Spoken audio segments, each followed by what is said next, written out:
자, 안녕하십니까. 노보스 인더스트리 노사장입니다. 차 신기하죠?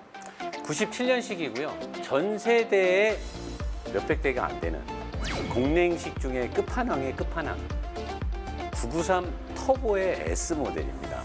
무사고에 이 정도 키로수에 이 정도의 컨디션을 가진 차는 제가 봤을 때 뭐 여러분들한테 영상 서두에 한번 야시를 한번 매긴다라고 하면 대충 시세는 외국에서 5억 정도 합니다. 신차를 팔았을 때 대비해서 2배 이상의 가격이 껑충 올랐고요.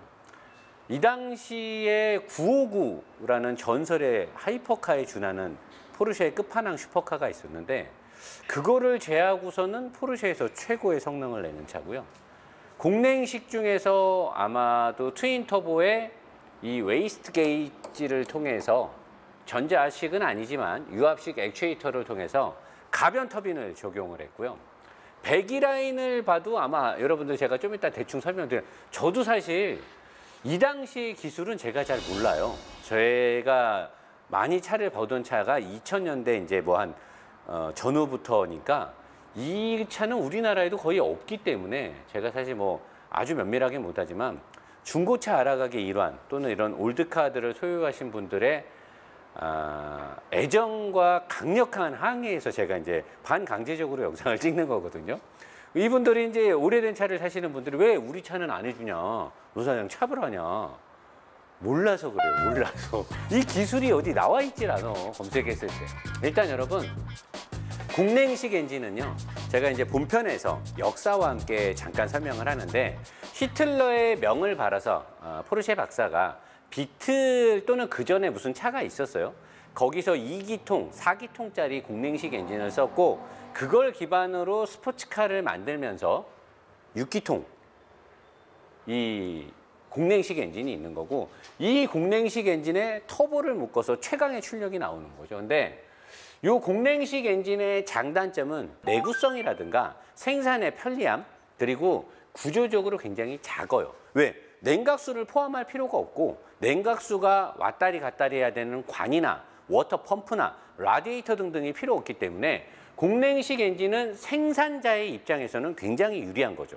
그리고 얘네들이 일정 온도의 범위가 한계치가 넓지는 않는데 이 정도의 한계치에서는 굉장히 내구성도 강합니다.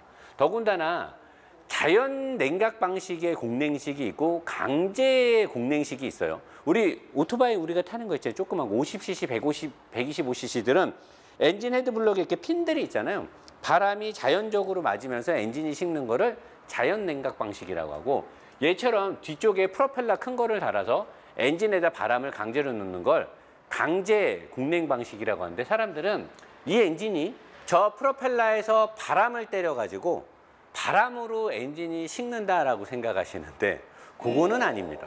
사람들이 공랭식 엔진 그러면은 바람으로 엔진이 식는 줄 알아요. 그거는 아니에요. 바람으로 엔진을 식히게끔은 해주는 거는 맞는데 주된 엔진의 냉각은 오일을 앞쪽으로 보내요. 이 차가 엔진은 굉장히 작고 위에서 보면 진짜 엔진이 요만해요. 되게 작은데 냉각수관이 필요 없기 때문에 열 에너지로 차가 움직인다고 제가 얘기하잖아요. 열 에너지가 냉각수로 뺏기는 게 적은 만큼 효율을 증대화시키기엔 되게 좋단 말이에요. 대신에 단점으로는 올라가는 온도를 제어하기가 어렵기 때문에 또 장점과 단점이 같이 공존하는 엔진인데 사실은 이 엔진을 식히는데 주된 역할은 오일이에요. 이 차가 차도 작고 엔진이 작은 거에 비해서 보통 8리터 이상의 엔진 오일을 가지고 다니거든요. 많이 들어가는 건 9.5리터까지도 제가 들어가는 걸 봤는데 오일을 앞쪽으로 여기 보시면 많은 관들이 앞으로 가는데 오일을 앞쪽으로 보내서 앞쪽에 있는 라디에이터 2개에 조그만 라디에이터에 팬이 달려 있어요. 그래서 오일을 식혀서 엔진 쪽에 보내줘서 엔진을 냉각하는데 제가 봤을 때는 엔진의 전체 냉각에 오일이 하는 역할 수행이 약 한 70% 정도 될 겁니다. 그리고 나머지 30% 정도가 이거는 뭐 추정입니다. 저는 이 오래된 차를 잘 몰라서 나머지는 이제 바람으로 식히는 거고요. 그래서 여기 있는 게 이 공랭식 엔진이에요. 공랭식 엔진이고 요 위에가 이제 엔진이고 여기가 엔진의 바닥 쪽인데 얘가 미션이란 말이에요. 미션. 얘가 미션. 그래서 엔진 쪽에서 만들어진 출력이 포르쉐는 RR 엔진이잖아요. 리어 쪽에 엔진이 있어요. 트렁크 쪽에. 여기서 만들어진 엔진의 출력이 여기 미션으로 오죠. 얘는 지금 수동 미션이 들어가 있는데 여기 미션에서 얘가 지금 디퍼렌셜 케이스거든요. 앞에서 단수를 다 쪼갠 다음에 여기서 좌우 바퀴로 나가고 포르쉐 959에 들어갔던 전자식이라고 말하기에는 좀 어려운데 재원상에서는 뭐 거의 뭐 전자식이라고 하는데 얘가 지금 그거를 해주는 샤프트 같아요. 여기서 유압으로 뭐가 왔다 갔다 하면서 이쪽에서 나가는 구동의 양을 저쪽에서 조절해 주는 것 같은데 요 앞으로 앞쪽으로 가는 동력 계통이 나가죠. 그래서 제가 알기로는 여기에 아마 비스커스 답판 2차부터가 아마 비스커스 커플링이 들어갔을 거예요. 여기가 지금 비스커스 답판이 들어가는 자리거든요. 얘가 왔다리 갔다리 하면서 비스커스 답판의 압착 양을 조절해서 압착의 그 토크 양을 조절해서 앞쪽으로 토크를 보내주는 거죠. 그래서 요게 여러분들이 이 오래된 97년식인데 이 전에도 95년식에도 94년식에도 이렇게 되는데 이게 지금의 포르쉐까지 그대로 연결이 돼 있는 거예요. 여기서 만들어진 엔진 출력이 미션을 통해서 요 좌우 바퀴로, 그러니까 바퀴의 드라이브 축으로부터 뒤에 엔진이 있는 거죠. 그래서 이 차는 뒤에가 굉장히 무겁기 때문에 보통 차들은 앞이 무겁거나 중간이 무겁잖아요. 근데 포르쉐는 뒤가 무거워요. 그래서 포르쉐는 뒷바퀴 서스펜션의 형상이 아주 중요하고 굉장히 여기에 심혈을 기울여야 돼요. 왜냐면 뒤가 무겁기 때문에 여기서 잘못하면 뒤에 쓸려갖고 그냥 차가 난리가 난단 말이에요. 포르쉐를 예전 거 이거나 996 같은 거를 몰아보면 뒤에가 무거운 차가 어떻게 거동을 하는지를 직접 느끼게 돼요. 근데 997부터 엔진 위치가 조금씩 앞으로 가요. 그래서 991에 와서는 엔진이 진짜 많이 앞으로 와요. 그리고 지금 992 같은 경우는 거의 뒤에 엔진이 있음을 느낄 수 없을 정도로 지오메트리 특성도 되게 많이 변했고 엔진의 위치도 굉장히 운전자 쪽으로 다가온 거죠. 근데 이때까지만 해도 완벽하게 드라이브 샤프트가 여기 있잖아요. 드라이브 샤프트 쪽에 미션밖에 없잖아. 아예 엔진이 다 뒤로 있기 때문에 굉장히 뒤가 무거운 거죠. 그래서 이때 당시에 차를 몰아보면 트렁크 쪽에 엔진이 있는 차가 어떤 움직임을 보여주는지 코너를 돌아갈 때 얘네들이 서스펜션에 외계인을 고문해 갖고 만들지 않으면 도저히 이게 똑바로 못 갈 텐데 코너에서 못 잡아줄 텐데가 느껴져요. 그래서 저도 이 차를 세게 몰면서 얘는 뒤에가 이렇게 무거운데 이 뒷바퀴의 서스펜션을 도대체 어떻게 했을까? 아, 진짜 대단한 건 뒷바퀴에 여기가 얘네 여기 다 알루미늄이에요. 이 당시에도 포르쉐는 요새 포르쉐는 뼈다구도 다 알루미늄이죠. 근데 얘네는 뼈다구는 스틸이에요. 이 당시에는 이제 뼈다구는 다 스틸을 썼고 대신에 이런 모든 중요 부위나 엔진 미션 다 진동이 발생할 수 있는 모든 부위와 서스펜션의 암이라든가 현가 질량, 진동의 감소를 해줘야 되는 데는 97년식인데도 다 알루미늄 합금이에요. 알루미늄 합금이고 뒤에 서스펜션이 기가 막혀요. 보면 이 더블 위시본처럼 생긴 이 참새 가슴처럼 생긴 위시본이 로우암이 있는데 얘를 보통의 웬만한 슈퍼카들도 이쪽 차체 서브 프레임에 붙는 이 피봇의 위치를 이렇게 캐스터를 강제적으로 주지 않거든요.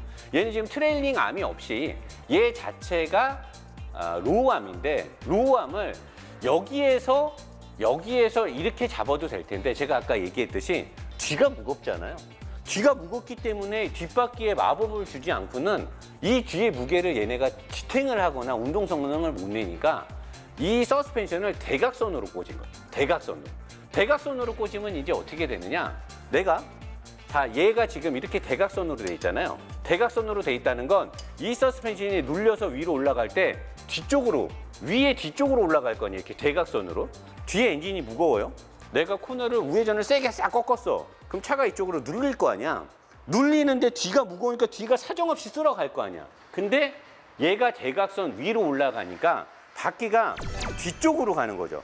앞바퀴와 뒷바퀴의 휠 베이스가 더 길어지면서 뒤로 올라가면서 얘는 대각선으로 올리는데 대신에 얘를 정으로 딱 꽂아버린 거예요. 얘까지 하면 너무 기하학적으로 움직이니까 얘는 정으로 꽂고 얘를 대각선 뒤로 밀어서 뒤쪽으로 이렇게 올라가면서 이게 길어지고 얘는 짧아질 거 아니에요. 얘는 내려오니까 오히려 대각선으로 그러니까 짧아지니까 우회전을 꺾을 때 바깥쪽에서 눌리는 가장 접지를 많이 필요하고 뒷바퀴 접지가 필요한 것은 얘가 뒤에 엔진 쪽으로 더 가는 거죠.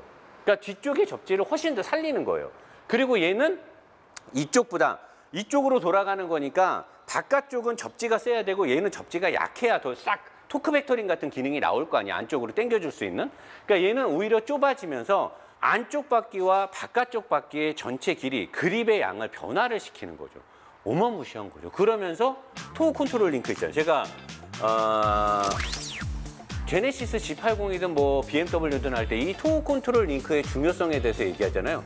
토어 컨트롤 링크가 이 당시에도 이렇게 정교하게 아주 튼튼하게 딱 돼 있고, 토어 컨트롤 링크가 이렇게 가서 꺾여 갖고 들어가. 여기를 꺾어서 들어갔다라는 건 얘가 움직일 때 얘를 갈고리처럼 잡아 당기는 거죠. 당겨 가지고 이쪽 앞을 벌어지게 만드는 그런 역할을 하는 거고, 위쪽에 있는 어퍼암 두 개도 형상을 다르게 찢어놨어요. 저기를 원래는 이런 식으로 하나로 꽂아도 되는데 각각의 독립성을 주면서 이쪽에서 잡아당기는 거랑 이쪽에서 잡아당기는 게 다르게. 근데 저거는 제가 봤을 때 캠버로 벌어지는 양을 저기서 조정을 할 수 있는 것 같아요. 얘는 토우양, 앞바퀴가 벌어지고 쪼그라들고 하는 거고, 위에서는 캠버의 값을 여기 너클함을 가지고, 이 너클함도 지금 알루미늄 합금이거든요. 너클함을 이렇게 벌어지고 이렇게 해주는 역할까지 하는 것 같은데, 저는 이 옛날 차가, 물론 얘가 400마력이 470마력 정도 될 거예요.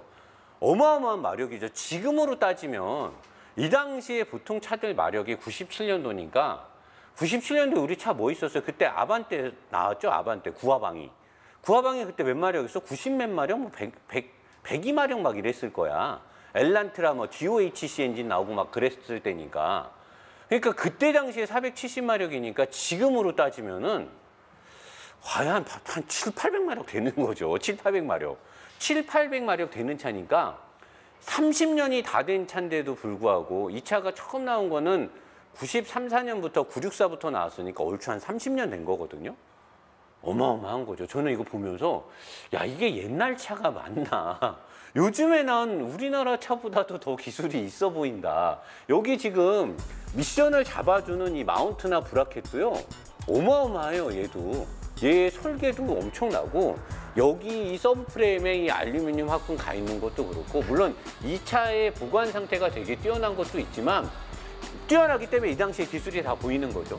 그리고 여기에 이런 것들 있잖아요. 이게 지금 다 오일이라든가 뭐 아니면 에어컨 막 이런 라인들인데, 이런 라인들도 엄청나게 이런 데 보면 정리가 잘 돼 있어요.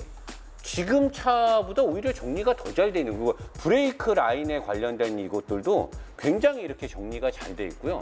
특히나 제가 되게 인상 깊었던 거는, 얘가 지금 여기가 엔진이 수평대항이잖아요. 6기통이 이쪽 3개, 이쪽 3개로 누워있는 형상인데, 얘가 이제 터보니까 엔진이 팡팡팡팡 움직이면 얘가 지금 밑에 매니폴드란 말이에요. 여기가 지금 바로 엔진 헤드예요. 엔진 헤드도 다 알루미늄입니다. 여기서 이제 1번 실린더, 2번 실린더, 3번 실린더면 배기가스가 이렇게 나오는데, 배기 매니폴드가 굉장히 짧잖아요. 제가 공랭식의 장점, 엔진의 부피를 작고 모든 부품을 간소화시키는 장점이 있는데, 자, 여기서 나온 배기가스가 일단은 여기로 가죠. 여기로 가서 여기서 터빈을 돌려요. 근데 이 배기 라인이 굉장히 뜨거울 거잖아요. 배기 라인은. 배기 라인을 너무 뜨겁고, 배기 라인이 정차 시에나 뭐 조금만 서서히 갈 때 이 뜨거운 바람이 위로 올라가서 엔진을 되게 뜨겁게 할 수 있으니까, 이쪽에서 들어온 바람이 이 배기 라인의 열을 가지고 뒤쪽으로 나가버려요. 뒤쪽으로 나가서 이쪽에서 나온 건 이렇게 빙 돌려갖고 이쪽을 타고 나가는데, 여기서 이 배기가스 라인, 배기 라인을 시원하게 해주기 위해서 공급된 공기가, 여기에 또 플랩이 있어요. 얘가 저항값이 안 좋을 때는 뭐 이쪽으로 나가기도 하는데, 여기서 얘를 식혀가지고 배기 라인을 식히는 거예요.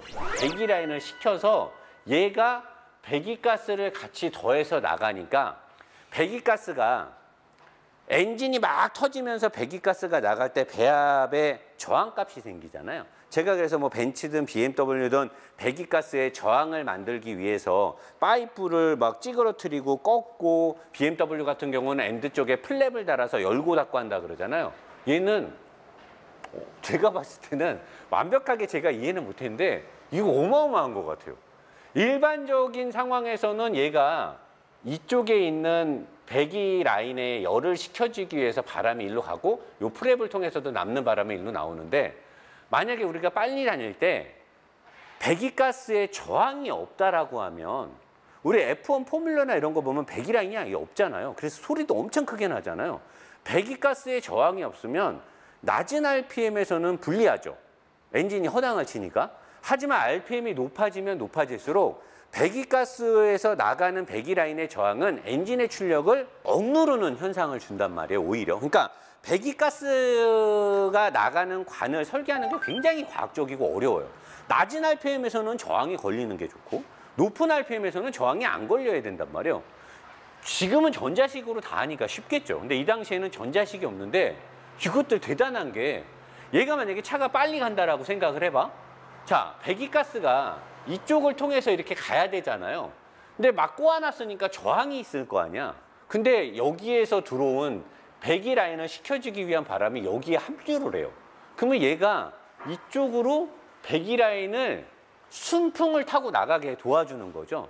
그러면 전자식의 어떤 장비도 없이 배기가스의 저항값을 바꿀 수가 있고, 이 차가 터보 엔진인데도 불구하고 고속 RPM에서 엔진이 쫀득쫀득하면서 엔진의 RPM이 카랑카랑 잘 움직이는 건 이 엄청난 배기가스, 쏟아지는 배기가스의 배합을 쉽게 이렇게 해주니까 저항값을 떨어뜨리는. 그리고 이 당시에는 이 액추에이터, 요거잖아요, 요거 액추에이터.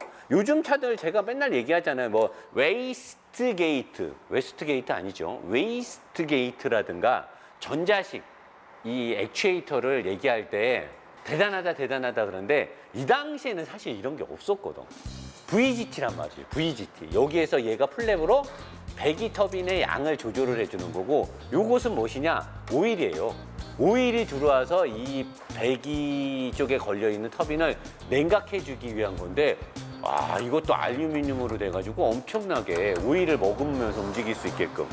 정말 대단하다라는, 이걸 보면서 이 새끼들은 진짜 옛날에 외계인을 고문한 게 많고, 2차 세계대전 당시에 UFO가 왔다가 애들 싸워갖고 놀래갖고 떨어진 거잖아. 그걸 얘네가 생포한 거잖아. 그게 이렇게 차를, 이거만으로도 벌써 이 설명이 끝나는 거 아니냐. 이 당시에 이런 기술이 들어갔으니까. 그리고 뭐 서브 프레임 기술 어마어마하죠. 알루미늄으로 지금 봐도 웬만한 차들의 서브 프레임보다 얘가 훨씬 좋아요. 훨씬 좋게 이렇게 벌크 모양으로 해갖고 강성을 확보할 수 있게끔 이렇게 만들어놨고, 이 당시에 그냥 이미 엔진, 미션 대부분을 다, 이 당시에 뭐 미국이고 다른 회사들은 스틸이 많았죠. 다 알루미늄이에요. 다 알루미늄을 쓰고 있고, 요 빌스테인 일체형 댐퍼는 차주분이 튜닝을 한 거고요. 차주분이 별도로 바꾼 거고, 또 하나 새로운 거는 얘가 엔진이 무겁기 때문에 이제 일반 차로 보면 여기가 전방이라고 보면 되는 거죠. 앞쪽에 엔진이 있는 쪽이라고 보면 되는데, 스테빌라이저가 되게 얇아요. 그랬다는 건 무거운 게 있는데도 불구하고 엔진이 생각보다 그렇게 안 무겁다라는 거고, 좌우에 수평을 유지하기 위한 스테빌라이저의 의존도가 약하다라는 거예요. 그건 뭐냐? 서스펜션의 능력이 되게 강하다는 거죠. 강한 서스펜션의 능력으로 좌우에 스테빌리티를 별도로 개별 제어를 하겠다는 거죠. 이렇게 됐을 때 자동차는 놀라운 성능 발휘를 하는 거죠. 다시 한번 이거 보면서 정말 대단한 거고, 이 공랭식 엔진을 여러분들 잘 모르시는 분들은, 공랭식 엔진은 엔진이 되게 작아요. 구성품이 별로 없어요. 오일 펌프만 있으면 돼요. 오일만 순환시키면 되니까. 그래서 엔진이 작아서 사실 얘네들이 어떻게 보면 고장률이 더 없어요. 예전에 히틀러가 포르쉐 박사한테 국민들의 발휘될 수 있는 망가지지 않는 차를 만들려고 해서 이 공랭식 엔진을 기반으로 비트를 만든 거거든요. 그래서 전 세계적으로 가장 많이 팔렸던 차가 된 이유도 그런 건데, 이 공랭식의 오일을 가지고 엔진을 냉각시키고 구동되는 이 엔진은 원래대로면 내구성이 되게 좋아요. 근데 이제 포르쉐는 스포츠카로 가면서 마력을 올리다 보니까 문제가 생기는 건데 얘도 일반적으로 타면 엄청난 내구성을 갖고 있죠. 대신에 오일 유가 많아요. 제가 BMW에서도 누누이 얘기를 하지만 엔진은 열 에너지를 가지고 움직인단 말이에요. 얘는 냉각을 위해서 에너지를 많이 뺏기지 않기 때문에 효율성이 좋죠. 효율성이 좋다라는 건 열에 대한 사용 빈도가 되게 높다라는 거예요. BMW들이 오일 누유에 다른 차들보다 약해지는 건 오일 온도가 다른 차들보다 5도, 10도 가까이를 더 높게 허용해주고 냉각수의 온도도 약 5도 정도를 더 허용을 해주기 때문에 엔진 자체에서 내는 열이 높다라는 거예요. 그렇기 때문에 이런 데 들어가는 부싱이라든가 고무, 실링 이런 것들이 너무 뜨거워졌다 차가워졌다 하면서 변화되는 온도폭이 크기 때문에 경화를 통해서 오일이 누유가 되는 거죠. 포르쉐도 마찬가지죠. 국내식 오너분들이 오일 누유 어쩌고 저쩌고 하는데 이거는 잡을 수 있는 가장 좋은 방법은 한여름에 또는 한겨울에 장거리 주행을 많이 안 하면 되고요. 근데 사실 뭐 부득이하게 운행할 수밖에 없잖아요. 또는 엔진 오일을 자주 갈면 돼요. 근데 국내식 포르쉐는 오일 교환값도 좀 비싸서 오일도 많이 들어가니까. 자, 그리고 이제 여기 뭐 오래된 차니까 여러분들 그냥 구경시켜주는 걸로. 제가 이 차는 잘 몰라서 뭐 딱히 설명할 수가 없어요. 이 서스펜션을 가지고 운동 성능을 얘기하는 거라 엔진은 너무 옛날 거라 이제 재원을 제가 잘 뽑을 수가 없으니까 여기까지 얘기하고 앞쪽은 바로 그냥 옆에 저쪽으로 가면 될 것 같거든요.